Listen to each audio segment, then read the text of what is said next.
very much, and thank you to Buddy Goodmanson as well, because he has made all our developments possible with thinking in the right direction from the beginning. So that's what I'd like to show to you, and I have got a presentation as well, which gives you a further insight in how we developed the concept in Germany, which is a very young history to say.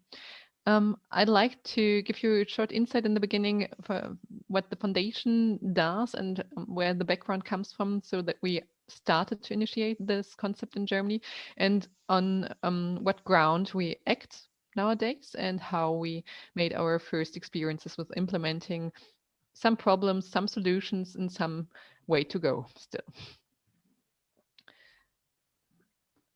Um, The World Childhood Foundation is NGO, as we just said, and a strong partner in the Promise 1 and 2 project, and now partner in the European Barnahus network.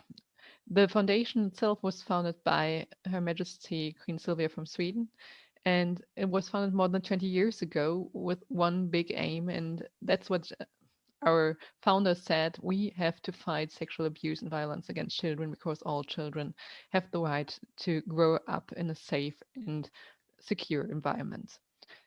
Um, in Germany, we have partners to actually operate childhood houses, to really put them into action, to say. And this is like different places, local institutions, where we set up our childhood house. I will say some more information for this and later on. The foundation is helping in the startup financing, as well as other foundations who are supporting the idea, and institutional partners who want to implement it in the regional areas, and as well public funds. But this is not the, how to say, it's not mandatory, because there aren't any legal or legislative solutions to say we need a Barnahus. We are still waiting for this, but so public funds are there to support, but not generally mandatory for implementing this. Childhood is advocating the concept in Germany, and as well as you see internationally, and we really believe strongly in this concept and in all the development it has shown in the European countries.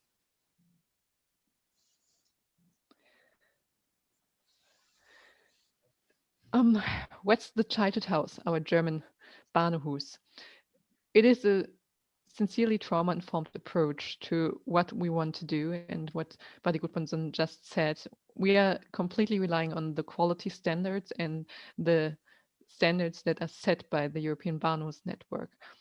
So how do we start in Germany? We put into implementation the concept following a multidisciplinary and trauma-informed approach.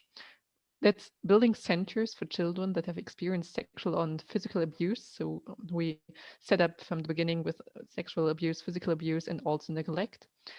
And we want to offer under one roof the medical forensic investigation, judicial proceedings, psychological counseling and intervention, as well as consultation and support from the social pedagogues for the family and for the victims themselves, of course. The professionals who are working together under one roof, and they are representing from medicine, legal system, police, youth welfare, and psychology. And depending on the regional networks, they also integrate systems that have already, like the, how can I say, the systems where you have the counseling, or where you have psychiatric interventions or whatsoever. They integrate those services as well, depending on the local structures as well. That's where we are right now in Germany. We started to implement this idea, or set it into the brain of our partners around 2016, I'd say. They were the first people who said, like, well, sounds good. We have discussed this in Germany for more than 10 years now, the Barnahus concept. And there was always like, oh, no, that doesn't work in Germany. So it took some time to actually find the right grounds to build it up on. And this is what happened with the first house in Leipzig, where they agreed to give it a try, which was actually the biggest step we had to take in Germany in the beginning. After this first implementation, it's took up speed, and the second house opened in Heidelberg, as you just heard, where I was also in the medical intervention. And then we had 2 more houses last year, and we are up to a couple of more openings this year and next year as well. And we have like 16 federal states, and now we are talking to partners in 15 out of 16 states. The project is initially financed through fundings by Childhood, by regional partners and sometimes federal state support. But this is, as I said, not the rule, and it's more kind of an exception right now, which is a problem we have. How do we implement this multi-stage model? Since we don't have any legislative rules how to implement this system, just let's say the general European recommendations and of course the UN conventions, but we don't have any rules that we have to do this. We don't have the set quality standards that would say that we need to have Barnahus concept. So normally it starts off with that we have to ask, what's the initial interest? How did it evolve, and what have been the thoughts they have made on the different in the different regions? This is normally the time when they address the World Childhood Foundation and say like, well, we have thought about the concept and we think if it might be possible to implement in our region with our structures, and they ask the foundation how to proceed.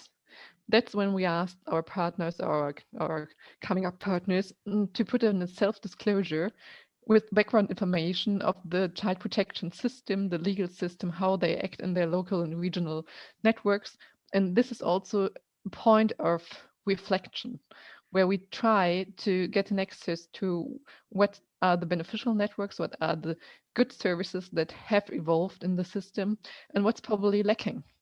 And this gives a good insight into how to proceed and what we need and who we need. After this, we start off with a round table with all the important stakeholders and introduce the concept again to find a common ground and a common understanding. It is also done to name the responsibilities and search, for example, the property, where to set it up.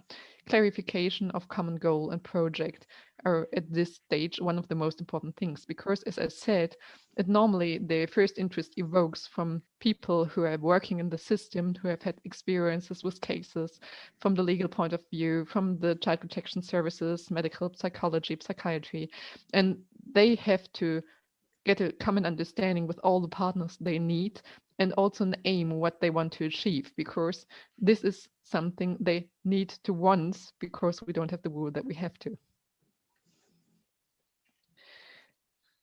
At this stage, it's also very important to think about financing options. This is very relevant, as we noticed with the first kind of models we set up, like kind of lighthouses we addressed with the first houses, that we started off with a very good intention with start of financing, but this is only for the first 2 to 3 years, and what's then? And this discussion has to be opened right at the beginning, as we know by now, because it's very, very hard to set up such a good system, such a good concept, start off to work and get those children who really need it into the system of the Barnahus and the Childhood-Haus, and then you don't know how to finance it anymore. So this is one of our other problems we have to address quite early. The budget planning for the startup financing as well has to be done quite thoroughly. And as I said, the foundation is willing to fund for specific aspects that are necessary and mandatory for the concept. But we need the stakeholders to take over responsibility as well, to see what they can invest into this concept and how they can make it live.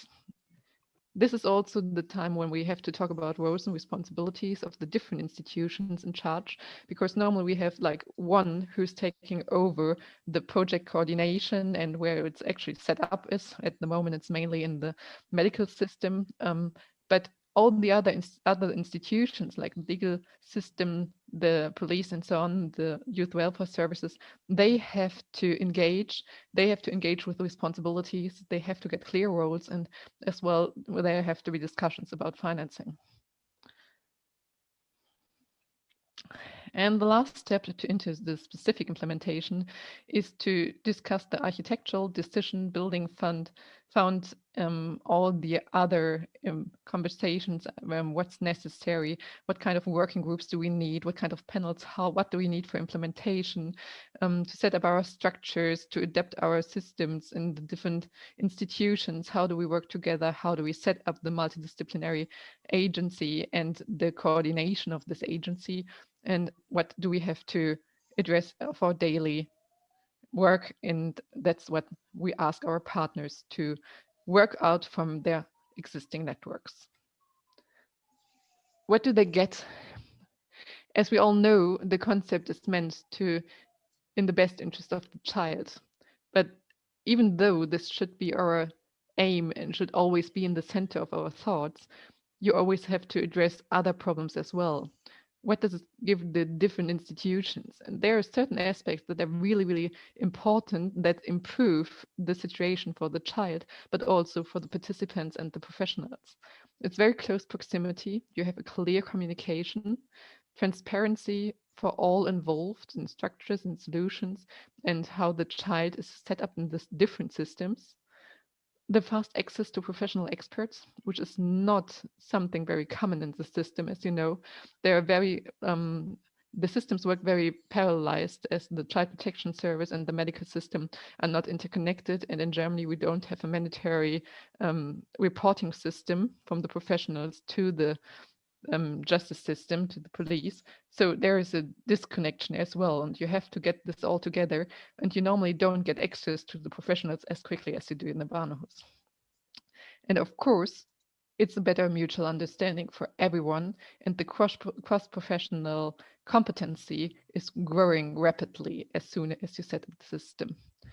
In the end, it all helps to put the child in the center and in the best interest of the child, but as well for each profession, it's an improvement. So what do you have to do from concept to implementation? Where to start off? It's quite difficult to get a good impression of the status quo. We have in the national and regional child protection networks and legal systems differences in the different federal states, in how it is the rules are lived, how the networks are set up, and what kind of resources you have. So, as I said, one very important question is, what do we have at each regional setup? What do we need and what do we want? And the differences are so huge that I sometimes feel it's like living in 10 different countries at the same time. One of our main experiences to build up on existing structures and on strong structures is really helpful. You can grouping experts and pooling know-how that is already existing. If you have a strong network, you can integrate it, and it's one of the most important resources to set up this concept and grow into real Barnahus. The integration, formalization of good structures is a chance that you can take up with, which you could do without a Barnahus as well, but it gives you an opportunity to formalize it in a different way and integrate the quality standards of the Barnahus.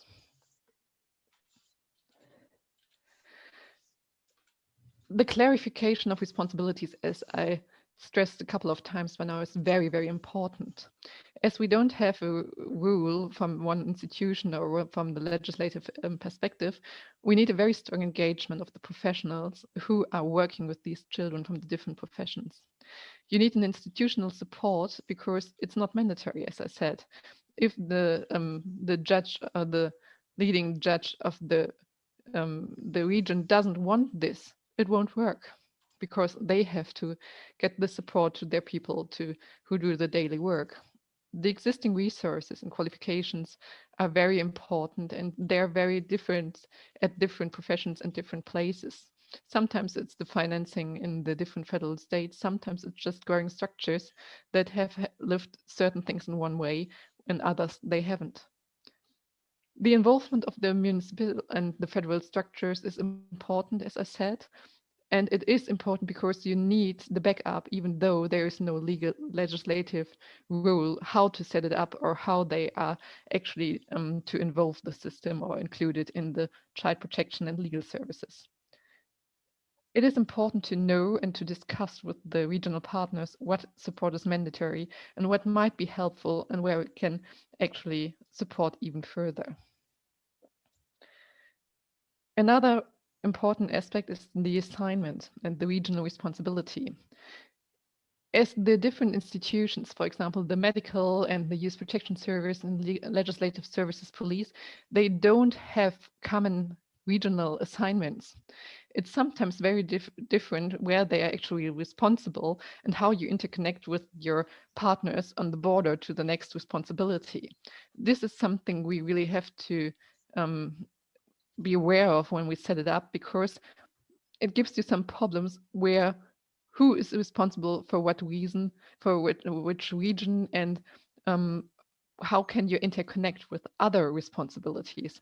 It's not just the systems, the core institutions, but it is involving the whole network, and often other institutions and borders that have to be set up clearly, and you have to know how to integrate this. Clear definition of assignment and target group and region is very important and not always easy in our German system, because they are so different from the setup and the regional responsibilities. What have been our challenges in the national system? As I just said, the German federalism is a very big challenge. We have different legal norms in the different federal states. Of course, we have our national law, but this is just one part of child protection and legal proceedings, and especially for the police, which is organized in a federal aspect. The different structures and standards in the country are very, how can I say this? There are huge gaps in certain aspects, and the political agendas differentiate from federal state to federal state. So you can have one where there is a very strong responsibility felt by the legislation or by the responsibilities, and there are others where they don't care. And especially, as you all know, Corona has mixed it up as well. There seem to be rare other agendas right now. There is no obligation to notify a case of child sexual abuse for professionals, and this is something else that we have to really consider in the German system, because it means there doesn't have to be an interconnection between the judicial system for prosecution and the child protection services. This gives us a lot of problems as well, and you really have to find ways how to interconnect and how to set up a system where you can follow a process that is good for all the different institutions and have the child in the center as well. The data protection law challenges the system as well. As you all know, in the European Union, we have similar problems, I guess, but this is something we really have to struggle with in Germany, because it's very hard to have good ways of communication where you don't fear to give personal details in the wrong way for the wrong time, which might actually give a problem for the proceedings or in the end for the child or the family at the time. So this is something we really have some problems in the interconnection of the systems, as they are really set apart quite roughly in Germany. What else do we have as challenges? We have the problem that we have to adapt to our existing structures, as all countries do, and to find common proceedings for the development of the model, which are actually working out fine right now, as you see by the development of the houses. But it's a very, very hard way, and we feel that this is the adaptations, and then not only to national system, but also to regional standards, sometimes give us a headache as well. The legislative adjustments for ideal implementation are still necessary, as we just said, and I really recommend the Slovenian approach for the legislative solution for the Barnahus concept, which Badi Gudmundsson just mentioned. We still are lacking a lot of adjustments in the German system, but we are currently in some kind of reform where we have to reorganize our child protection services law, and as well the legal proceedings when there are when children become victims of child sexual abuse as well. But they are still not up to what the Barnahus would really need to be ideally set up. What have we learned? I think one of the most important things in all the discussions we had in Germany was knowing where the limits are and trying to exceed them. A lot of the legislation is in favor of the Barnahus concept and can be lived as the audiovisual interviews have been possible in Germany for a very long time. And there are always certain aspects that give the opportunity for child-friendly legal systems and for proceedings that are in the interest of the child. But they are often a way of implementing and of the local resources that are in the end what decide if it works or not. The practitioners have to act in their legal norms, and that's something we really had to pronounce in the beginning, because everyone believed that if we set up a Barnahus in Germany, they had to change their laws first to have an implementation, and that's something which is not true. We have to find a way in our legal limits to proceed, and it is possible. As I said, with data protection, we are still struggling a bit, but still we know how to deal with this. And it's always the question, what's in the interest of the child? And this is a discussion that it's not just in the Barnahus right now or in the Childhood-Haus concept, but it's a general discussion we have in our legal reforms right now. The cross-professional networking and lobbying is very important and is one of the main issues that we have, which actually made it possible for an implementation in the national structures. And there's a huge, how can I say this? There's a huge need for once, but there's also a huge will to do it. And as I said, we already have the experience that it is possible. The interconnectability is possible, and the national structures give us possibilities to implement it. But of course, we would love to have it in a clearer setup and more mandatory. And what's most important is that we always have to remind ourselves that the focus is on the child and its reality of life, and this has to be strengthened further. And this is something that you tend to forget in an adult system, in adult institutions and legislation. What challenges do we still have, and where's still a lot of action required, is, as you all know, insufficient resources in the youth welfare services and also in trauma-sensitive care. That's something which we are all united in Europe, I guess, even though the German standards are quite high. The lack of professionals is something we have to address each day. It's very hard to find trained staff and have the accessibility for the children to professionals, not only in the Childhood-Haus, where we actually set up the quality standard to have these kind of professionals, but in general for an access. The lack of profound professionalization is something we have to address still, and where we are working together with our professionals also to set up training for the professionals and get it into the educational system for judges, for the police, for the medical system, where we have some good approaches already and some professionalization made in the last couple of years, but still there's a lot more to do. And what's also important, the lack of action-oriented legislation. And this is something we don't only see in the child protection system, but also in criminal proceedings. As I said, there are some reforms just now in Germany where they try to address this topic, but still I have to admit, I have read the drafts already, and they are still lacking when you're considering that you need to have an action-oriented legislation in the end for those who have to work with these children each day and have to make decisions in their interests. And as I said, the Childhood-Haus is a quality standard we'd like to roll out in Germany. It shouldn't be just an exception for good practice in some regions. And that's something where we haven't got a good solution right now. We want to implemented in at least each federal state and give support from the foundation, but we are not a solution for a national-wide support system and access to this. As you hear, it sounds good, and we have a good startup and starting the implementation now, but there is still a long way to go. We are heading in the right direction, but we have to go further.